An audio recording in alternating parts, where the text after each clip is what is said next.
श्री हरिवंश दोस्तों 2023 31 दिसंबर आज खत्म होने वाला है और रात 12 बजे के बाद लगने वाला है 2024। बहुत से लोग इसको नए साल के उपलक्ष्य में मनाते हैं, जिसको कहते हैं हैप्पी न्यू ईयर। लेकिन कुछ लोगों के इसे मनाने का जो तरीका होता है वो होता है अपनी कमाई हो या माता पिता की कमाई हो उसको बर्बाद करना। दूसरी चीज, कुछ ऐसे स्थान को ढूंढना जहां पर वो आज़ादी से अभक्ष पदार्थ यानी कि मांस का सेवन कर सके, मदिरा का सेवन कर सके और भी कई प्रकार के नशे इस समय चल रहे हैं समाज में, उन नशों का सेवन कर सके और व्यभिचार कर सके, गलत आचरण कर सके, दूसरों को हानि पहुंचा सके। ये सब करते करते ही उन पार्टियों, उन फंक्शन के दौरान कभी कभी हिंसा पे भी व्यक्ति उतर आता है।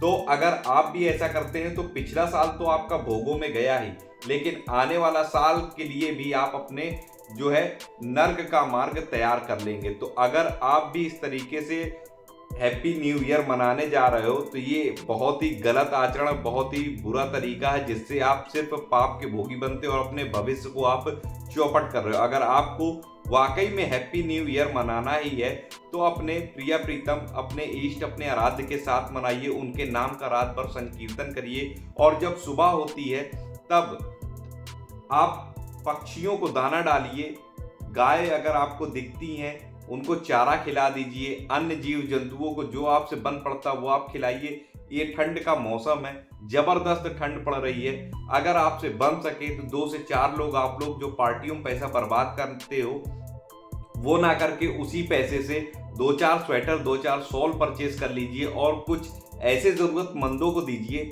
जिनको वाकई में इस ठंड से राहत मिल सके, जो आपको अपने हृदय से, अपने दिल से दुआ दे सके। उन लोगों की दुआ आपके करोड़ों पापों को भी नष्ट कर सकती है। लेकिन बहुत से लोग ऐसा नहीं करते, उन्हें लगता है ये बकवास कर रहे हैं। हाँ, आपको लग सकता है कि हम बकवास कर रहे हैं, लेकिन जब जीवन का समय आप अपनी आधे से ज्यादा जीवन को जी लेते हैं और जब आपका शरीर बुजुर्गता की ओर बढ़ता है तब आपको समझ में आता है कि हाँ, फलाने व्यक्ति ने क्या कहा था या फिर किसी संत महात्मा, संत भगवान ने हमें क्या समझाया था, उस समय हमने उनकी बातों को इग्नोर कर दिया था। तो मेरी आप सभी से हाथ जोड़ के रिक्वेस्ट है, हैप्पी न्यू ईयर को राक्षसी प्रवृत्ति के साथ बिल्कुल भी मत मनाएं।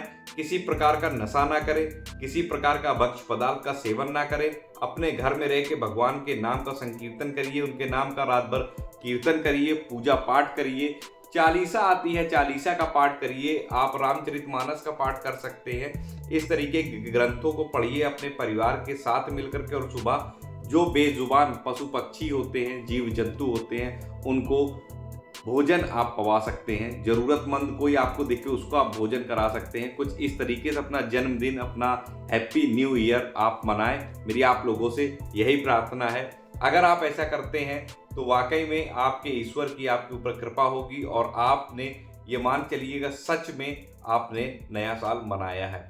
क्योंकि ये जो त्योहार है, मुझे कहना नहीं चाहिए, कई लोगों की श्रद्धा लगी होती है, कई लोग इंतजार करते हैं इसका, लेकिन हमारा जो नया साल है हमारे सनातन संस्कृति के अनुसार वो 1 अप्रैल को शुरू होता है। ये अंग्रेजों द्वारा बनाया हुआ नया वर्ष है।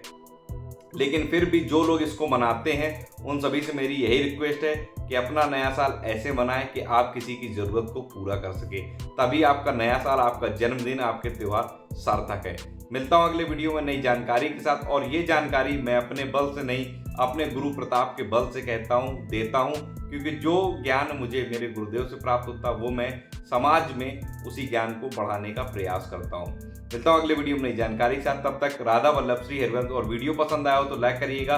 कमेंट में अगर कोई शिकायत है तो कमेंट करके आप बोल सकते हैं।